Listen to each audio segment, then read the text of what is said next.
Chapter 4. Hours after his encounter with the Traitors, Ash stood in his room alone, gazing out the window. He hadn't thought that seeing his former friends again after so many years would have such an effect on him, but it had. In a way, he probably should have expected it, but seeing them in person had filled him with a rage and hatred he hadn't felt for 15 years, at least not to this extent. It had been a little terrifying. For a few moments, he had truly felt as though he could hurt every single one of them without remorse. What's going on with me? He wondered. Is that really me thinking like that? Would I really hurt them? I mean, they hurt me, yeah, but it's still a little scary to think of doing something like that to them. I'm not evil enough to hurt them, am I? And I hate remembering... Yeah. This is Son of Sam or something. This is haunting. Oh, I think I made the joke last week that this is definitely going to be evidence. Oh, all right, continue. Let's just keep going till somebody gets murdered in real life. There's 16 chapters of this. And I hate remembering all the good times I had with them. I wish I could just ask Mewtwo to remove them, but then I'd lose almost all of my identity. Ash, are you all right? Ash turned around to see Greninja standing behind him, looking worried. He smiled weakly at the bipedal frog Pokémon. I'm fine, Greninja, he replied, though by Greninja's expression he could tell he hadn't convinced him. Where are Pikachu and the others? All outside playing, and don't change the subject, the frog ninja Pokémon answered, his tone taking on a scolding note at the end. I want to know the truth, Ash, and don't lie to me, because I can tell when you are. Ash sighed. He loved Greninja, but sometimes he was too perceptive for his own good. I'm okay, really. Greninja. Bang! He said. Right to Mount Moon. But Greninja just fixed him with a stern glare, so he relented. All right. I guess that's not entirely true. I'm okay considering. Considering you just had a run-in with the Traitors? Greninja finished. Yeah. The raven-haired man agreed. Yeah, you got it. I get it, Greninja sighed. I feel the same way whenever I see one of my old trainers. Ash felt a twinge of surprise. I didn't know that we had ever met any of your old trainers, he noted.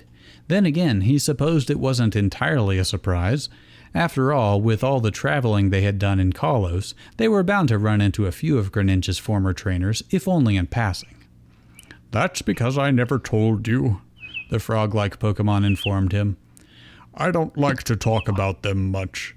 Not really a pleasant story, know what I'm saying? Ash nodded in understanding and went back to staring out the window. Greninja moved to stand beside him and placed an arm around his shoulder. They stood in silence for a few minutes before the frog ninja Pokémon finally spoke up again. Ash, I know you're worried, but what happened with them will never happen again, he said gently. No matter what happens, we're always going to be here for you. Ash smiled gratefully at his loyal water type, his words giving him renewed spirit. He looked at Greninja, whose eyes were swimming with understanding. One should never be fooled by Greninja's calm and almost alienating attitude. He had a gentle and caring side as well. Sometimes he reminded Ash that he also knew what it was like to be disappointed by people who were supposed to care about him, and that Ash's troubles in life probably paled in comparison to his. True friend will always remind you that your troubles probably pale in comparison to theirs. Chapter 5. I can't believe how strong Ash has gotten, May murmured. The Traitors were all sitting in Misty's hotel room. It had been several hours since their battle with Ash, and Max was still sulking about his loss. All right, it had been more than just a loss.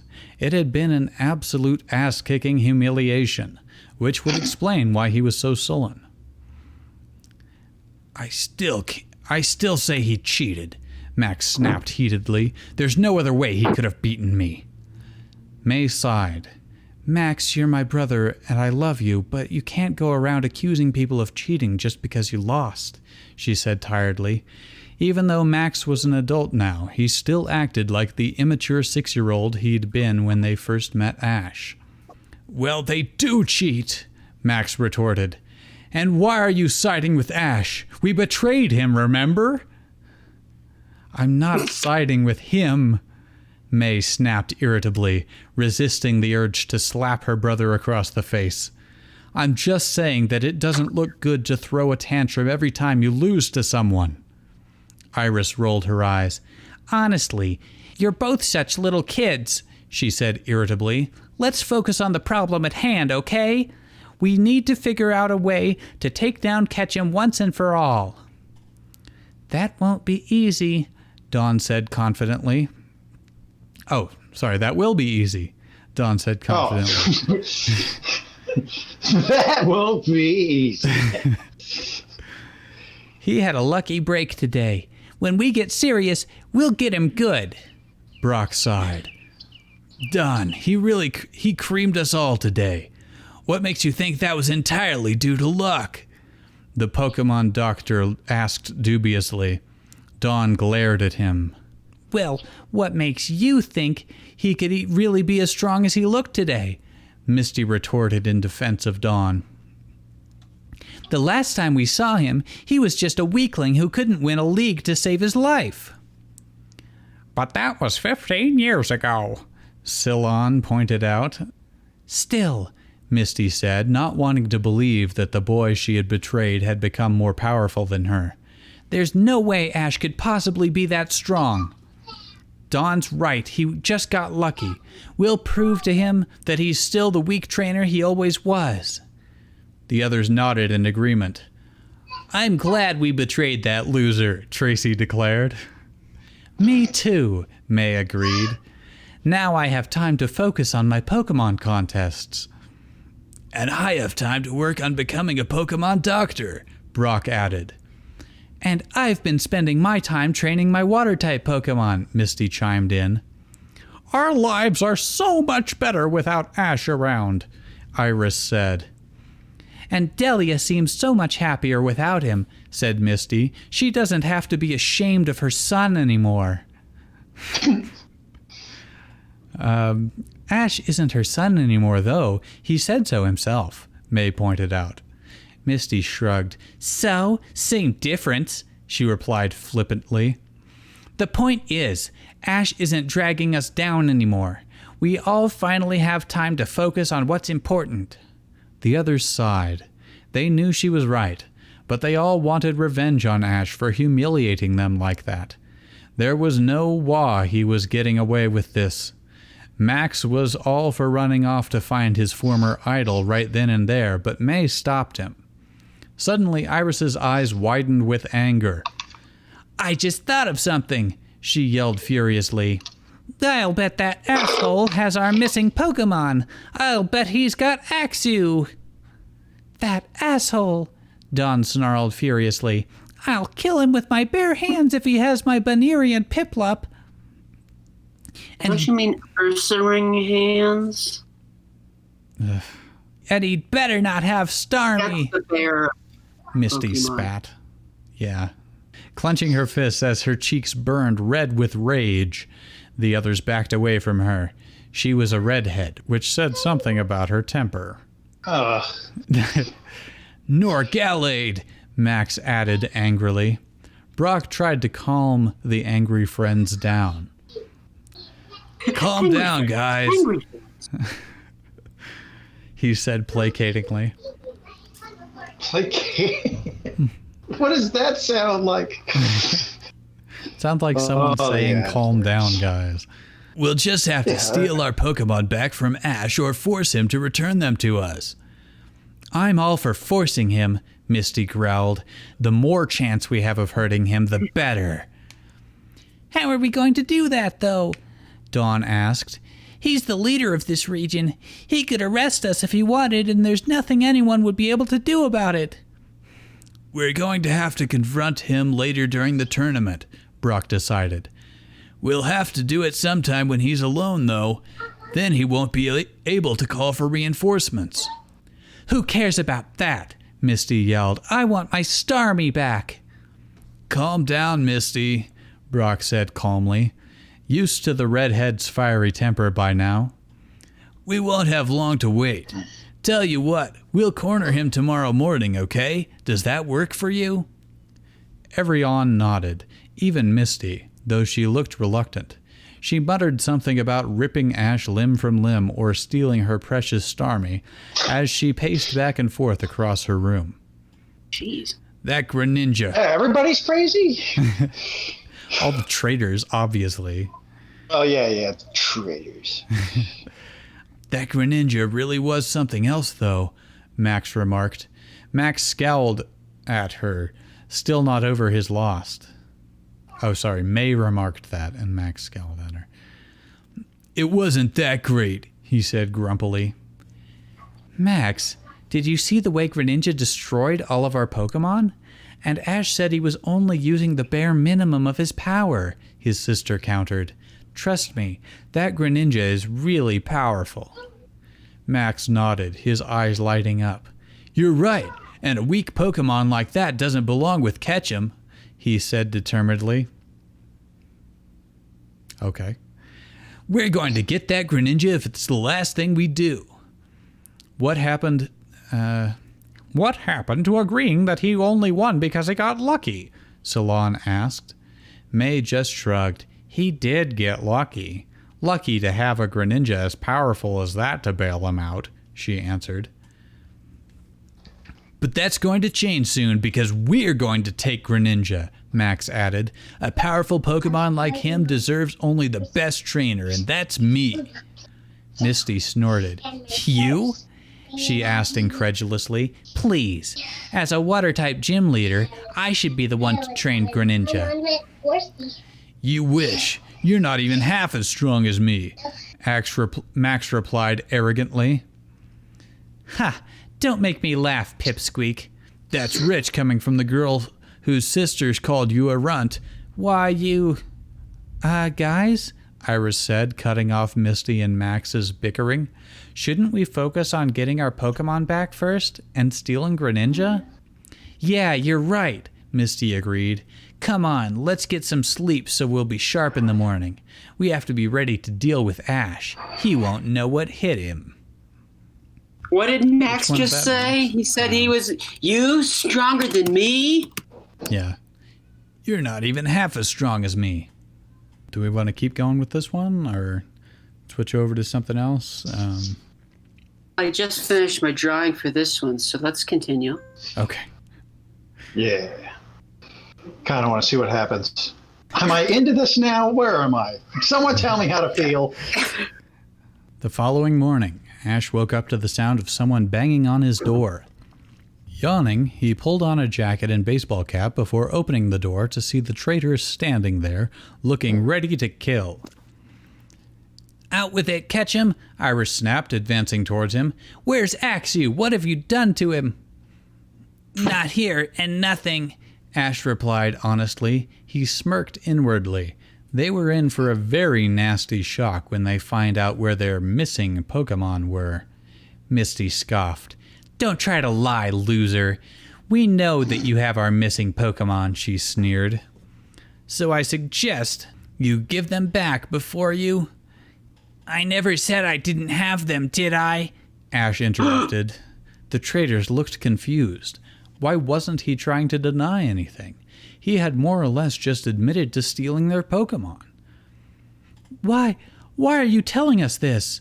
May stammered, looking bewildered. It's simple, really, Ash told her, shrugging. Out of the corner of his eye, he saw Max trying to sneak past him and promptly used his aura to knock the idiot on his rear. Nice try, brat, but you're not sneaking anywhere around me. Max scowled at him, struggling back to his feet. So where are our Pokemon? He snapped. Give them back right now. There, you can put that in the bubble. Uh-huh. Yeah, give back Axew, Iris yelled. Ash sighed and rolled his eyes. I don't have Axew, Iris, he said irritably. Iris looked confused. I am Axu. Yeah. But you just said... I know what I said, the raven-haired man interrupted. and since you're obviously too dumb to understand what I meant, I'll just show you for myself. Everyone, come on out and say hi. There were several flashes of light as every single one of Ash's Pokémon, not including the legendary Pokémon, popped out of their Pokéballs and moved to stand next to or around their trainer. The Traitors' eyes widened at the sight of the Pokémon standing in a line directly in front of Ash. There was a Haxorus, Starmie, Empoleon, Gallade, Lopunny, and Emolga. Here we go. Yeah, here we go with the names. I love it. This is what I'm here for. Iris whispered. How do you whisper wah? What, Axu? Iris whispered, staring at Haxorus in disbelief. You evolved? Of course I did. I said I wanted to, didn't I? Haxorus replied. Of course, all Iris heard was, Haxorus. Iris beamed and held out her arms. Oh, Haxorus, that's wonderful. Don't worry, you can come home with me now, she said happily. No way, bitch. I'd never go with you, even if my life depended on it. You mean nothing to me anymore. Ash is my trainer now, and he's a better one than you could ever hope to be. You will never be a Dragon Master, so you should just give up. You failed to make me evolve, and Ash did it in no time at all. He knows how to bring out a Pokemon's true power, Haxorus snarled.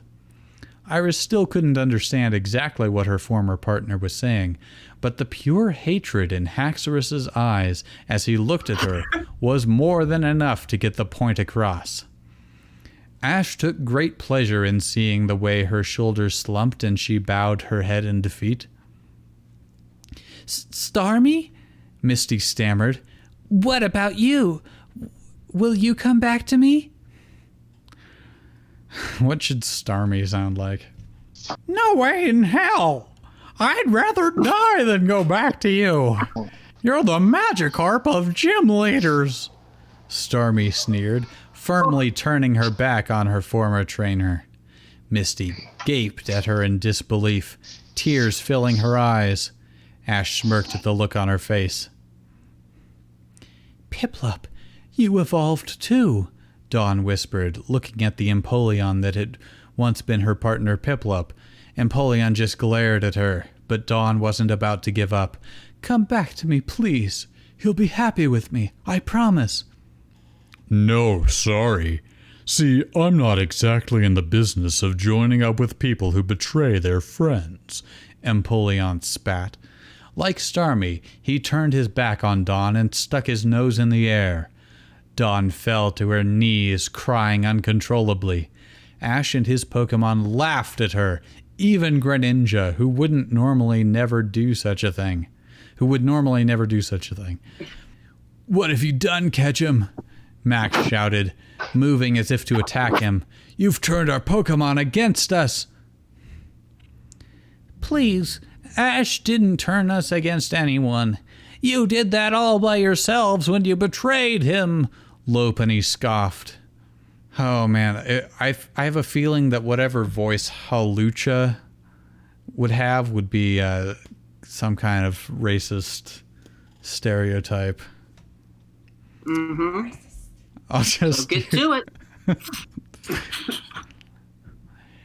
Those guys really are stupid. I don't know. Does that sound like a luchador bird to you? Those guys really are stupid, Hawlucha remarked to Wyvern, who was standing beside him.